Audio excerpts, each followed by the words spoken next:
Hello everyone and welcome to my channel. And today I'll be reading a multi-character existence by me. So let's get into it. Scaramouche. Scaramouche was very vengeful when it came to things that belonged to him. His past, and Dottore whom he blamed for it, for a good reason. Of course he acknowledged his own mistakes, but he still wanted revenge. From his maker. And from Dottore. He's wanted that for a long time, and he was convinced it's right. So, since you're really important to him, and he had known that your ex had hurt you, he wanted to get revenge from him too, for your sake, to avenge you, to avenge all that you've lost, all that happiness, and the way that he broke your heart. Of course, you tried telling him, this isn't the way things work, Skara, and I'm fine. I have you now, and many other things over and over. But he loved you, and was simply not convinced. He wanted better for you. He wanted you to get what you deserve. He wanted that bastard to get what he deserved. And that's why he sought revenge, and he sought a fight. He saw your ex hanging by your old house, and immediately he went up to him, and without so much as an introduction, he punched him in the face. Hard. You know, next time, try picking on someone your own size, he said. He knows your ex had hurt you, and the thought alone, it made his body heat up with adrenaline, made him want to hit him more and more. And your ex really thought you could fight him, because you looked short. Well, your ex had to go to a healer pretty fast, and if people start talking about this around, he will just make sure you don't go close to that area. Can't have you know he didn't listen to you after all. But he loves you dearly, and he respects you. But you're too forgiving. You're too gentle for this world, and that was simply not the way the world worked. So, that was a way to put an end to things, and to end this chapter the way he likes. Venti. Now, Venti was not vengeful. He didn't like revenge. He didn't believe that that's the way things worked. In fact, he just believed that maybe if you tried hard enough, things would go well. And all things considered, maybe, maybe they could have. But he just didn't feel like there was a way to end this without fighting with this bastard. Yes, he was sick of your ex. Your ex sometimes would meet you when you're alone, when Vinci was unable to be with you.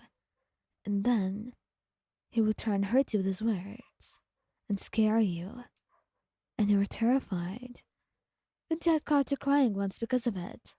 He had to pry the words right out of you for him to know anything.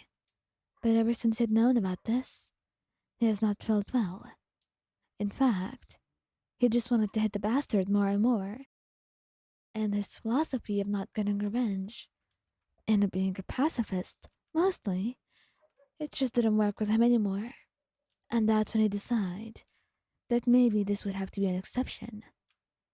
And out of nowhere, he would teleport outside your ex's place, while trying to get out, and then he would make him fly atop Mondstadt, holding him in his hand and hitting him.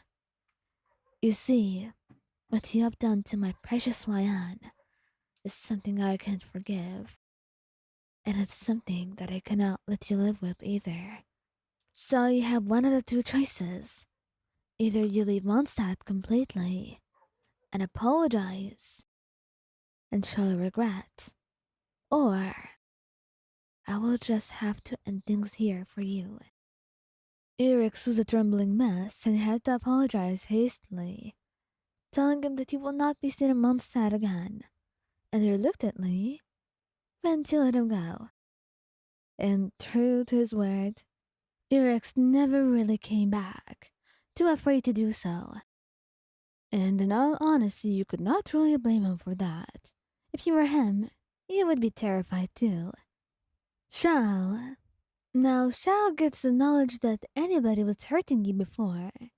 Then he certainly would fight with your ex-boyfriend. But you didn't let him know. And he found out. Just a little bit too late. Because you had called his name and he had teleported over to you in an instant. Only to find your ex holding you. And this close to hitting you. But his hand never lays on your face. In fact, he can't. Because his face meets the ground. Faster than you could possibly imagine. Your ex only grunts. Before Xiao was already standing over him. A hand so close to his own face. So you could hurt him again. What are you doing to her? You don't know anything about us. She was my girlfriend, and she's a cheater and a whore. Your ex says, before he slapped roughly. Xiao was not having it. He was not going to hear any of this. And before you could tell what was happening around you, he had teleported. And your ex was teleported alongside him. And he knew he was going to fight. And it was going to be a very big fight. A fight so unfavorable. And you were honestly worried about the outcome. Not for Xiao's sake, of course. Because you would beat him without so much as needing to lift a finger. But your ex, would he really come out of this alive? And did he deserve to? Those are two questions on your mind. But Xiao had just come over to you in 2 minutes. And he held you tightly, kissing your forehead. Thank you for trusting me, Wayan, and for calling out my name. I'm glad I got to you in time, he says. And as for any questions you ask, he just tells you that he dealt with him in his own way. Whatever that means, you don't know. But you do know he's not dead.